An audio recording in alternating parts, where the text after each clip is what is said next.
Howdy, I'm Ashley Ingram, and today I will be talking about the BOT2 assessment. The BOT2, short for Bunerick's-Oserosky Test of Motor Proficiency, 2nd edition, is a test of motor skill proficiency. It assesses motor skill covering both gross and fine motor for ages 4 through 21 and screens for individuals with deficiency that may need further evaluation or instruction. The validity and reliability of this assessment tool has been established in numerous journals. I would like to bring attention to a study done on appropriate assessment tools for preschool-age children. The BOT2, among other assessments, were evaluated for being able to evaluate and diagnose motor proficiency in this age group. The BOT2 was deemed to have a high sensitivity and an appropriate validity and reliability. Today, we will be focusing on the fine manual control section of the BOT2. The tests for this section include fine motor precision and fine motor integration. The fine motor precision section assesses fine motor skills as it requires precise control of hand movements. The fine motor integration section also assesses fine motor as well as the ability to combine visual stimulus and motor control. Both of these tests are untimed. In preparation for the assessment, the area being used and materials should be prepared ahead of time. The table being used should be comfortable for the participant, and they should be able to sit comfortably with their feet on the floor. Additionally, the participant's needs should be met and dominant hand determined before beginning the assessment. The materials needed for the fine manual control assessment include the BOT2 manual, examining booklet, administration easel, scoring transparency, a table and 2 chairs, pencils, and scissors. Our participant today is Luke. He is a white male that recently turned 5 and prefers using his right hand. Moving on to the assessment. For the sake of time, all videos have been sped up. The first and second part of the fine motor precision section is coloring in shapes, a circle and star, while staying inside the lines as much as possible. Before beginning, the shapes were pointed out and the lines Luke needed to stay inside of were traced over by the examiner's finger, while verbal instructions were given to color in the shape and stay in the lines as much as possible. The verbal instructions were repeated for each shape. The next 2 parts are staying inside the line through a small maze. The first is a box maze and the second is an S-shaped curve.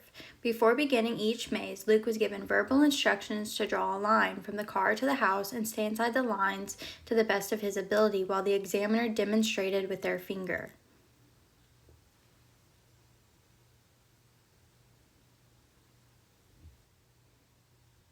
The 5th part is connecting the dots of a square without lifting the pencil. Luke was given verbal instructions that he should not lift his pencil between dots and to try to connect all the dots with straight lines.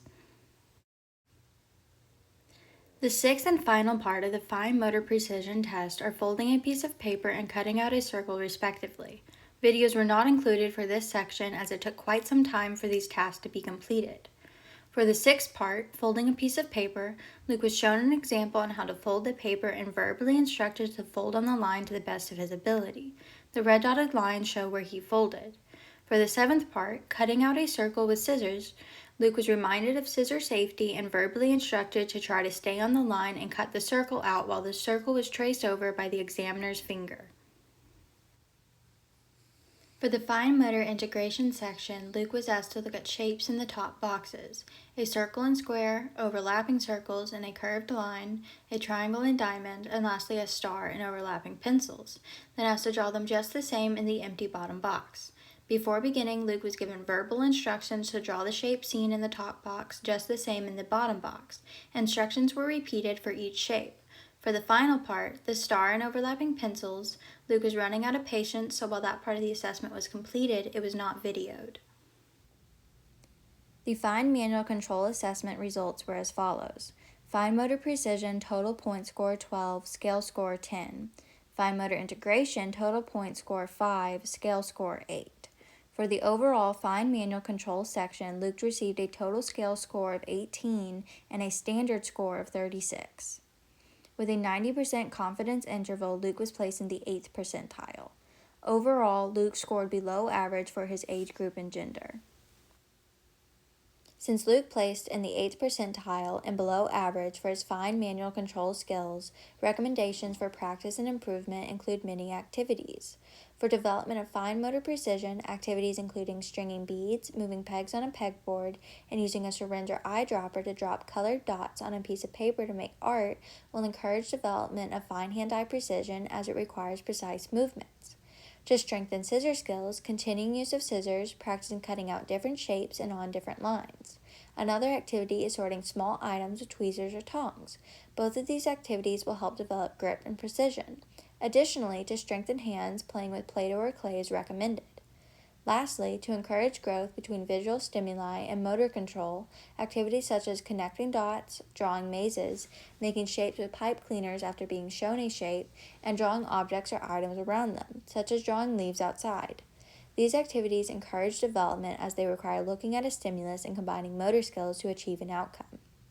Picking one or two of these activities each day and doing them throughout the week will help improve fine motor skills.